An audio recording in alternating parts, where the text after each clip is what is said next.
Hi friends, இன்னைக்கு நம்ம வீட்டில் கத்திரிக்காய் ஃப்ரை பண்ணியிருந்தேங்க. செம்ம டேஸ்ட்டாக இருந்துச்சு. அது எப்படி பண்ணேன்னு சொல்கிறேங்க.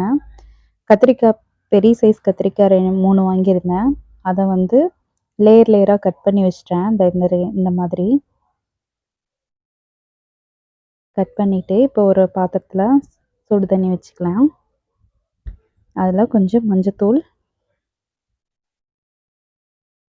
மஞ்சத்தூள் போட்டு மூடி வச்சுட்டேங்க. இப்போ தண்ணி நல்லா சூடாயிடுச்சுங்க. அதுக்கப்புறம் கட் பண்ணி வச்சுருந்தேன் கத்திரிக்காயை உள்ளே போட்டு கொஞ்சம் நல்லா கல்லுப்பு போட்டு பெரட்டி விட்டுட்டேன். இது ஒரு கொதி வெந்தால் போதும். கத்திரிக்காய் சீக்கிரம் வெந்துடும் இல்லைங்களா. இப்போ நல்லா ஒரு கொதி வந்துருச்சு. இப்போ ஆஃப் பாயில் பண்ணால் போதும். ஏன்னா நம்ம ஃப்ரை பண்ணுறப்பே அப்பயும் வேகும். இப்போ இதை வந்து ஒரு அடுப்பை ஆஃப் பண்ணிட்டேன். இப்போ ஒரு பிளேட்டில் எடுத்து ஒரு தட்டில் எடுத்து வச்சுக்கிறேங்க.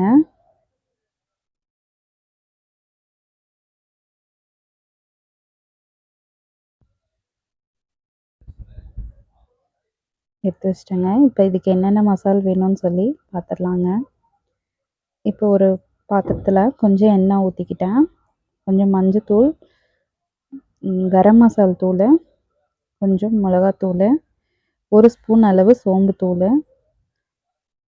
எல்லாத்தையும் போட்டு அந்த எண்ணெயிலே கொஞ்சம் நல்லா பிரட்டிக்கிட்டேங்க. இப்போ தேவையான அளவுக்கு கொஞ்சம் தண்ணி தெளித்து மசால் பதத்துக்கு கலக்கி வச்சிட்டேங்க.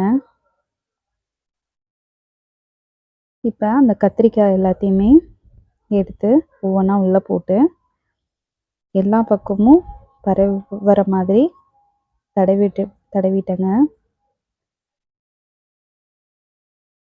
இப்போ பாருங்கள், அது எல்லாத்தையும் ஒரு தட்டில் எடுத்து வச்சிட்டேங்க.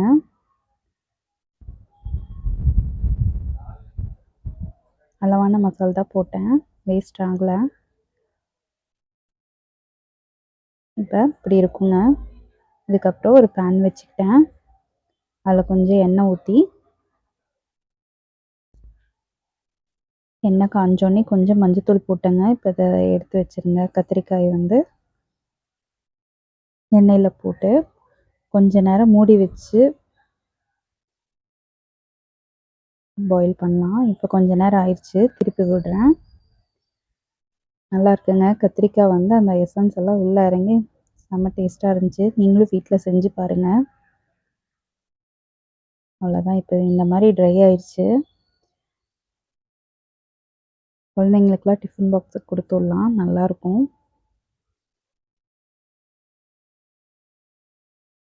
புரட்டாசி பிடிக்கிறவங்க இது ஒரு ஃபிஷ் ஃப்ரை மாதிரி நினச்சி சாப்பிட்டுக்கலாங்க. இந்த மாதிரி தான் வந்திருக்கு. நல்லா இருந்துச்சுங்க. நீங்களும் செஞ்சு பாருங்கள்.